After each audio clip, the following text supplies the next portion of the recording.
আজকে আমাদের সঙ্গে আলোচনায় যুক্ত রয়েছেন ঢাকা বিশ্ববিদ্যালয়ের আইন বিভাগের অধ্যাপক, রাজনৈতিক বিশ্লেষক ডক্টর শেখ হাফিজুর রহমান কার্জন। অধ্যাপক কার্জন, আমরা বেশ কয়েকটি বিষয়ে আপনার সঙ্গে একটু শেয়ার করতে চাই, আপনার বিশ্লেষণ জানতে চাই। প্রথমেই যে বিষয়টি গত দুদিন ধরে বেশ আলোচনা হচ্ছে বাংলাদেশে, আমাদের প্রধানমন্ত্রী তথ্য বিষয়ক উপদেষ্টা ডাক্তার জাহিদুর রহমান তিনি দিল্লিতে গিয়ে এয়ারপোর্টে বেশ হেনস্থার শিকার হয়েছেন।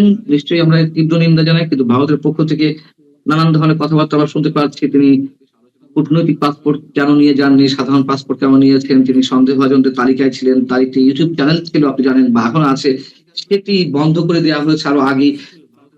এবং সরকারের পক্ষ থেকে বেশ একটা আক্রমণাত্মক ভঙ্গি আমরা গতকাল পর্যন্ত খেয়াল করছিলাম। আজকে সকালে এসে তিনি যে সংবাদ সম্মেলন করেছেন সেখানে একটু নমনীয়তা লক্ষ্য করলাম। আসলে বিষয়গুলো কি? ভারতের সাথে আমাদের সম্পর্কটা সবসময় ন্যায্যতা ভিত্তিক হওয়াটা উচিত।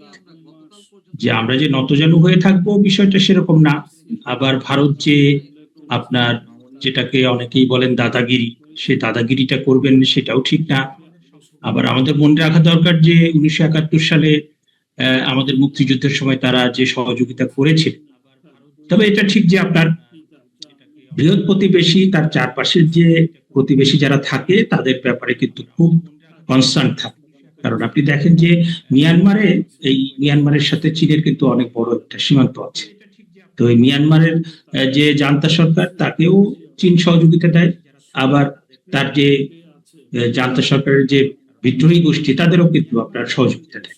এবং আমাদের যেটা মানে ডাক্তার জাহিদুর রহমানের যে ঘটনাটা সেটা খুবই দুর্ভাগ্যজনক।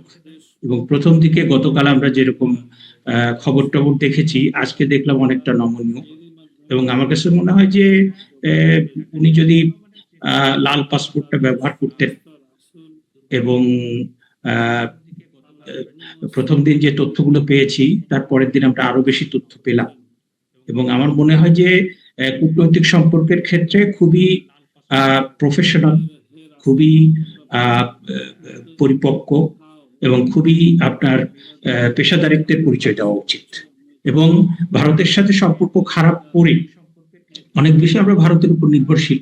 আবার ভারতও তাদের সিকিউরিটির কারণে, তাদের সেভেন সিস্টার্স নানা কারণে আমাদের উপর নির্ভরশীল। আবার সাম্প্রতিক সময়ে ভারত যেভাবে বাংলাদেশের মানে একদম সরকার থেকে শুরু করে আপনার জনগণের ভিতরে তারা যে অ্যান্টাগনিস্টিক অ্যাটিটিউড দেখেছে, তাতে কিন্তু তারাও কিন্তু বিকল্প খুঁজছে। তারাও কিন্তু মিয়ানমারের মধ্য দিয়ে সেভেন সিস্টার্স এর সাথে এমন কোন একটা মানে ইন্ডিয়ার সন্ধানে তারা করছে যাতে করে বাংলাদেশের উপরে এইভাবে নির্ভর করতে না হয়। কারণ আপনি তো এই সম্পর্কগুলো ন্যায্যতা ভিত্তিক হবে। আমাদের প্রয়োজন থাকলে আমরা ভারতের কাছ থেকে নেব, ভারতের যে প্রয়োজন সেটা মানে বাংলাদেশের কাছে তাদের যে প্রয়োজন সেটা বাংলাদেশকে মেটাতে হবে। যদি সেটা না হয় তাহলে পরে এই আপনি মার্কিন যুক্তরাষ্ট্র দেখেন, তার চারপাশে যে প্রতিবেশী তাদের তাদের তাদের তাদের ব্যাপারে সে খুবই কনসার্ন থাকে। আবার চীনও তাদের প্রতিবেশী তাদের ব্যাপারে কনসার্ন থাকে। বিষয়টা এরকম না যে বাংলাদেশের ব্যাপারে ভারত বেশি ইন্টারেস্ট নিচ্ছে, বিষয়টা কিন্তু এরকম না। আপনি সারা পৃথিবীতেই দেখবেন যে বৃহৎ প্রতিবেশী রাশিয়া ইউক্রেন সেই সম্পর্কটা দেখেন। রাশিয়া নিশ্চয়ই তার নাকের ডগায় ইউক্রেনে, সেখানে যদি কোনো ন্যাটোর মানে সে যদি ন্যাটোর সদস্য হয়ে যায় কিংবা সে যদি রাশিয়ার সিকিউরিটি থ্রেট হয়, সে কিন্তু সেটা মানবে না। সুতরাং এই বাস্তবতাগুলো কিন্তু আপনাকে মাথায় নিতে হবে। আবার আমার যদি বিষয়গুলো মার্কিন চুক্তির যে বিষয়গুলো সেই জায়গা থেকে আমরা তো অনেকে মনে করছি যে দেশের স্বাধীনতা সার্বভৌমত্ব অনেকখানি বিকিয়ে দেওয়া হয়েছে, ডক্টর ইউনূস বিক্রি করে দিয়ে গেছে, বা সেই চুক্তি এই সরকার এগিয়ে নিয়ে যাচ্ছে। এটি যদি ভারতের স্বার্থের বিরুদ্ধে হয়ে থাকে, ভারত যদি এমনটা মনে করে, আপনার কি মনে হয় যে ভারত আরো বেশি অ্যাগ্রেসিভ হতে পারে? আমার তো মনে হয় 5ই আগস্টের পরে বাংলাদেশের পরিস্থিতি আরো খারাপ হতে পারত।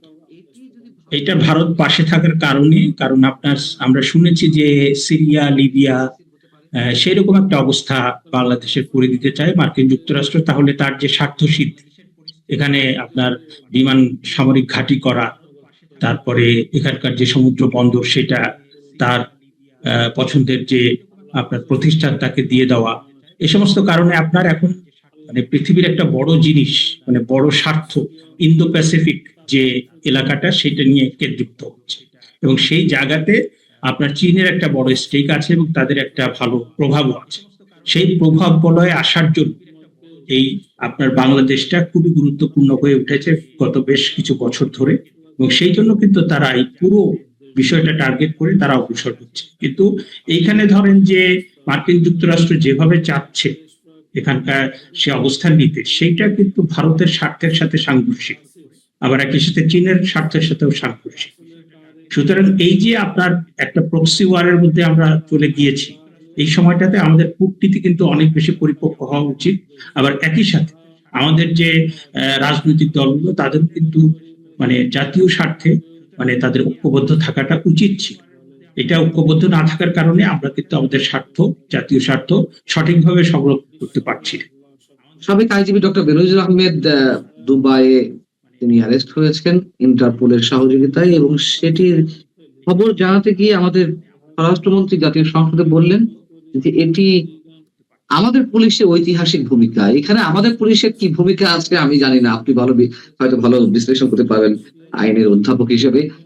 এবং তিনি বলছেন যে এই ঘটনার মধ্য দিয়ে বাংলাদেশ বিচারহীনতার সংস্কৃতির থেকে বেরিয়ে আসবে।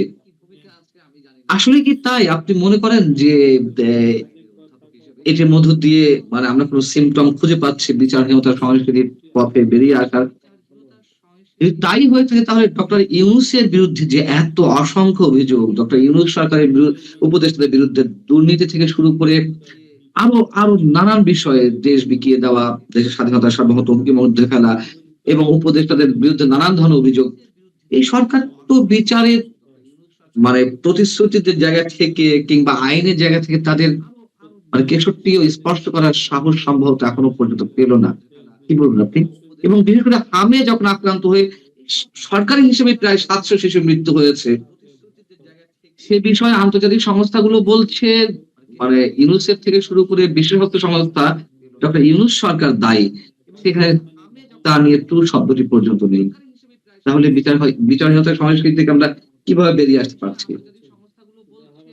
ধরেন যে আপনি যেটা শুরু করেছিলেন, বেনজির সাহেব সাবেক আইজিপি, তার ইন্টারপোলের মধ্যে মানে ইন্টারপোলের যে রেড অ্যালার্ট জারি, এইটা নিয়েও আমাদের দেশে একটা চমক তৈরি করে অনেকে, আমাদের শিক্ষিত লোক, সাবেক উপদেষ্টা কিংবা সরকারে যারা থাকেন তারা একটা চমক তৈরি করতে চান কিংবা চমক তৈরি করেন, এবং সেইখানেও কিন্তু বাংলাদেশের পুলিশ ওখানে গিয়ে কিছু করতে পারবে না।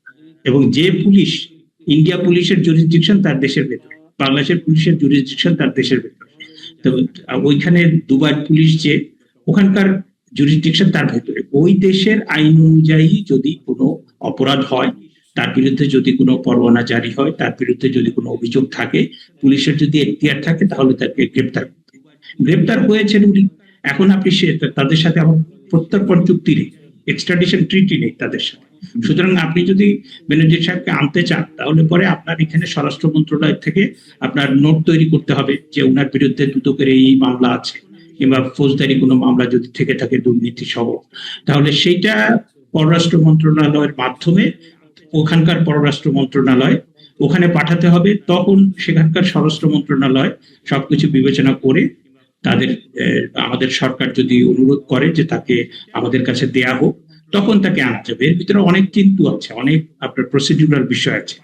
তো শেষ পর্যন্ত কতটুকু কি হবে জানি না, তবে আমাদের এখানে যেটা হয় যে চমক তৈরি অন্যান্য যে অ্যাক্ট আছে মানে তাদের এবং আমাদের আইনি যে সামঞ্জস্যতা যেসব ক্ষেত্রে, সেখানে আবার এই ধরনের বিষয় তো আছে। যদি তারা মনে করে যে বিশেষ রাজনৈতিক উদ্দেশ্য প্রণোদিত ভাবে তার বিরুদ্ধে মামলা হয়েছে অথবা তাকে মৃত্যুদণ্ড দেওয়ার সম্ভাবনা আছে, সেখানে আবার হিউম্যান রাইটস নানান ধরনের অর্গানাইজেশন আছে, তাদের আপত্তির বিষয়গুলো উঠবে, মিস্টার বেনজির আপিল করবেন। সেখান থেকে কি আপনার মনে হয় যে অনেকে বলছে যে তাকে ফিরিয়ে আনাটা অনেকখানি কষ্টকর হবে বা হয়তো সম্ভব হবে না? আপনার কি মনে হয় আসলে, যেহেতু প্রতিপক্ষ তিনি তারপর রাজনৈতিক বিষয়টা জটিল, সেটা জটিল, এবং যেটা বললাম যে তাকে ফিরিয়ে আনতে গেলে অনেকগুলো শর্ত পূরণ করতে হবে। স্বরাষ্ট্র মন্ত্রণালয়, পররাষ্ট্র মন্ত্রণালয় এবং তাদের পররাষ্ট্র মন্ত্রণালয়, স্বরাষ্ট্র মন্ত্রণালয়, এবং সরাসরি আমাদের কোনো এক্সট্রাডিশন ট্রিটি নেই, এবং তাকে যদি আনতে হয় অনেকগুলো প্রক্রিয়া আপনার সেটাকে আপনার সম্পন্ন করার পর তাকে আনা যাবে। এবং তারপরেও কিন্তু থাকে যে এর ভেতরে, কারণ যে প্রক্রিয়াটা চলবে তার ভেতরে যদি কেউ আবার কোনোভাবে ম্যানেজ করে ফেলে, কিংবা যদি অন্য অন্য জায়গা থেকে কোনো চাপ আসে, না, আমরা তো আমাদের দেশে, কিংবা আপনি ধরেন যে কিছু কিছু দেশ, আপনি ইউকে, ইউএসএ, ওখানে আপনার আইনের ব্যত্যয় হবে। আপনি বঙ্গবন্ধু হত্যা মামলার যে বিচার হয়েছিল এবং তাতে যারা কনভিক্টেড ছিলেন, তাদের কারো কারো মৃত্যুদণ্ড দেওয়ার পরে তারা কিন্তু কানাডাতে ছিলেন, ইউএসএ তে ছিলেন, কিন্তু যেহেতু ওই সমস্ত রাষ্ট্রে ওখানকার সিটিজেন তারা এখন, এবং ওখানে মৃত্যুদণ্ড নেই, সুতরাং ওই কারণে কিন্তু তারা বাংলাদেশের অনুরোধ সত্ত্বেও তাদেরকে কিন্তু বাংলাদেশের কর্তৃপক্ষের কাছে তুলে দেয়। সুতরাং এখানে কিন্তু অনেকগুলো বিষয় আছে, আইনি জটিলতা আছে, শেষ পর্যন্ত সেগুলো সম্পন্ন করে আনা যাবে কিনা সেটা একটা প্রশ্ন সাপেক্ষ বিষয়। তবে এটা আমি মনে করি যে বেনজির সাহেব, উনি আমি যতটুকু জানি খুব দক্ষ পুলিশ কর্মকর্তা ছিলেন, কিন্তু মুশকিল হচ্ছে যে তার ভেতরে পরবর্তীতে প্রচন্ড রকম অহমিকা চলে আসে এবং তিনি একটা দলীয় অবস্থান নিয়ে নেন। আবার যেটা হয়েছে যে পরবর্তীতে আমরা যে পরিমাণ দুর্নীতির কথা শুনেছি, এইটা খুবই দুর্ভাগ্যজনক, এবং এই ধরনের ব্যক্তির বিচার হওয়াটা খুবই দরকার, খুবই দরকার। এবং এই সাথে আমার কাছে আরো মনে হয় যে এই যে আমরা বিভিন্ন জায়গাতে যে আমাদের সেনা প্রধান, আমাদের পুলিশ প্রধান, আমাদের প্রধান বিচারপতি, তারা যে পেশাদারিত্বের পরিচয় দেবেন, সেটা কিন্তু আমরা অনেক সময় দেখি। যে আপনি এই 5ই আগস্টের পরে তো আমরা দেখলাম যে প্রধান নির্বাচন কমিশনার, প্রধান বিচারপতি, সবাইকে আপনি হাতকড়া পরিয়ে দিলেন।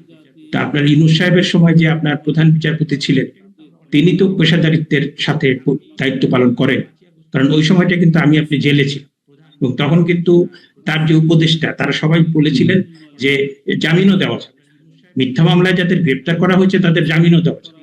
এবং ওই সময় আপনার সাবেক প্রধান বিচারপতি খায়রুল হক, উনার যে উনি ত্রয়োদশ সংশোধনী সেটাকে বাতিল করে রায় দিয়েছিলেন, সেটার সমালোচনা আছে, সমালোচনা আমরাও করি, তো তার জন্য তো আপনি তাকে হাতকড়া পরিয়ে জেলে নিতে পারেন। তো সেই কারণে যে ভবিষ্যতে তার বিচার হবে সেটা তো বলা যায় না। কিংবা বর্তমানে যিনি প্রধান নির্বাচন কমিশনার, তিনি যে ভোট করেছেন, সেই ভোট নিয়েও তো সেখানে টিআইবি বলছে যে 22 কত শতাংশ আপনার জাল ভোট হয়েছে, এবং সেখানেও অনেক অভিযোগ আছে। আপনি যে সমস্ত অভিযোগের কারণে আজকে আপনি আওয়ামী লীগের সরকারকে দোষারোপ করছেন, একই কারণে তো আপনার ইউনূস সাহেবের সময়কার প্রধান নির্বাচন কমিশনার, প্রধান বিচারপতি, তারাও তো জেলে চলে যেতে পারে। সুতরাং এই ধরনের নজিরগুলো কিন্তু আমাদের জন্য ভালো হবে।